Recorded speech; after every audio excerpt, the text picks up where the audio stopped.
It was several or many years ago that I found myself in Arkansas at a poultry farm. Why? I was asked to come and actually help this gentleman that owned a very large business how to build a benefits package for his employees because they were leaving left and right. Kind of an unusual assignment, I thought. Well, okay, let's give it a try. But as I was there, I actually met this grandpa-like figure. His name was Ed. Now, Ed was pretty lively, always happy, always positive. Every day he was great to be around. So I look forward every day to finding where's Ed because he gave me that kick for the day. And then one morning he came to me and he said, "Now, Dave, you're good at this relationship thing. Something really strange happened this morning. My wife and I got up and we had breakfast as normal. And out of nowhere, my wife says to me, 'Well, Ed, how come that you never take me shopping and you don't buy me a dress or you don't even buy me flowers?' And Ed said, 'Well, Dave, so I did what any logical male would do. I got the wallet out.' And I said, 'Well, honey, here's the wallet. You're right. You need a new dress and go ahead and get yourself some flowers.'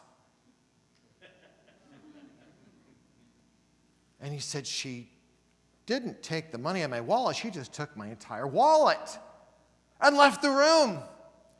I haven't a clue what just happened.' And I said to Ed, 'Ed, you didn't break the code. Therefore, you didn't pass the test. You didn't break the code. Therefore, you didn't pass the test.'" Right, ladies? We know what's really said there, correct? We know what she wanted. That's exactly what we do in interviews today. We hear a question, and we don't break the code to answer it effectively. I've spent years and years interviewing individuals, being cordial, shaking their hand, and as they walk out the door, I'll say, "Yeah, won't be making you an offer," because they didn't break the code. There are 5 behavioral questions. If you learn these 5 questions, you can simplify and ace the interview.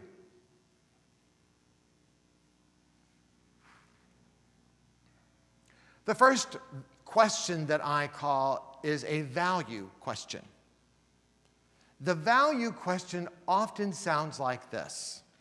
So, tell me a little bit about yourself. What motivates you? Why should I hire you? What's your greatest strength?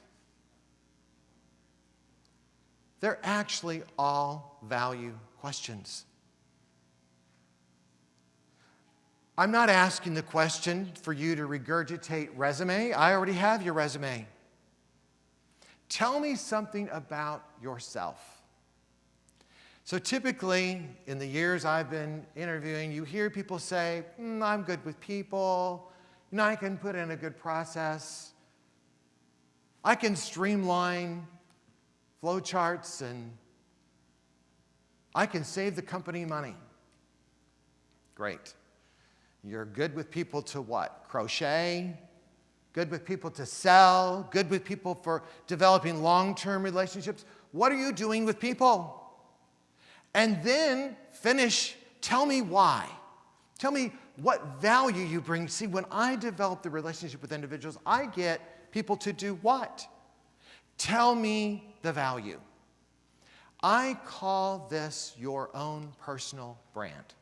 What is your personal brand? What is your reputation? What are you known for? Give this to Dave because he's really good at developing the system and the process, getting everybody in agreement and implementing the new process. I'm giving you value statements. It's what sets you apart. In today's world, often we run into this problem where we go and we read openings and we try to metamorphosize to the opening. And I'm here to tell you that if you are blue, you will not be happy blue-green. You're blue. You see, when you know your brand and you step right into your truth about your brand, this is who I am. You see, I'm going to do this whether the job requires it or not. I'm just known for doing this. It's part of your DNA, your defined natural ability. What is this thing that you are born with that naturally kicks in? And when you do it, you get excited about it and you always produce a result. Always. Value. Do you know yours and can you speak it effectively? I often am working with individuals and coaching individuals, and I'll say, when people say, hey, David, tell me a little bit about yourself, you should be able to say, you know what, here's what I know. There are 3 things that I do every single time, and when I do them, I produce value. Here they are. Would you like an example about how I do that? Your brand is not an achievement. The achievement showcases the brand. Question number 2 is the ability. These questions are often asked in reference to your background. Give me an example when. Give me a time when. Tell me how. So let's talk about this for a second. You see, people believe that they are hired based on their degree and years of experience. And I'm here to tell you, we do not hire because of that. Why? By the time there's 4 or 6 or 8 or 10 of you that all have similar degrees and similar work experience, it comes down to the question of how. You see, your magic is how you lead an organization, how you work with 2 managers that don't direct in the same way, how you resolve. Tell me about how. You see, I'm trying to measure, are you going to fit and are you going to resolve the issues like we resolve issues? It's not what you've done, it's how you do it. Fit questions. This always stumps people. This question about what's your leadership style? Let's decode the question. Why am I asking, what's your leadership style? I'm asking it to find out, do you fit our leadership style, right? So think about the question, and this is where you must do your homework to know about the organization, their mission, vision, value. Do they support a cause? Have you interviewed people within the organization itself to know what their leadership style is like? And does it really fit you?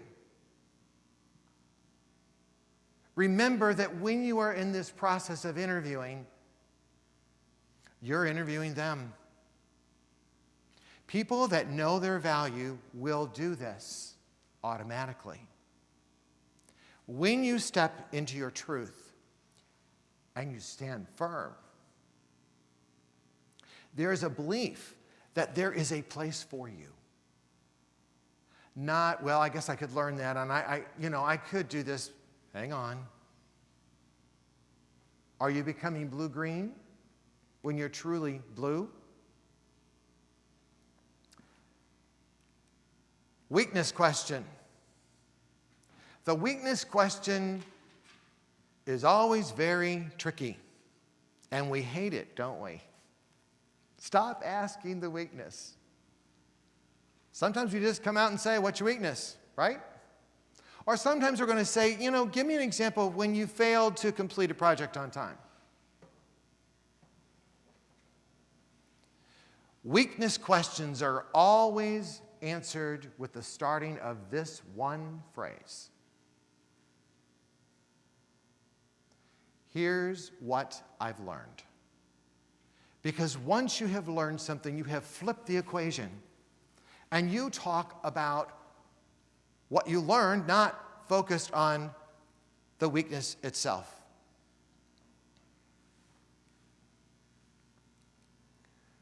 Negotiation. Now, obviously, if you're being promoted and you're working on being interviewed in a promotion situation, they already know your salary. So you'll need to be very comfortable and figure out what is the policy of the organization, and when you're moving through different grade levels, what does that mean? And there are rules that we have in HR. But I also will tell you that there are a lot of rules broken. When you get to negotiating, often a phone screen we hear, so what do you need to make? Right? And here's what's happening. At that moment, they are trying to figure out how big of a diamond they're going to have to buy you before they make a proposal.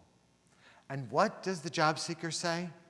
Can I just have a date? Just one date.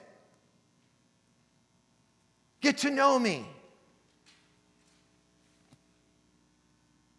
If you effectively network into organizations, this question is not asked at the beginning of the process. Your value is not determined by the money.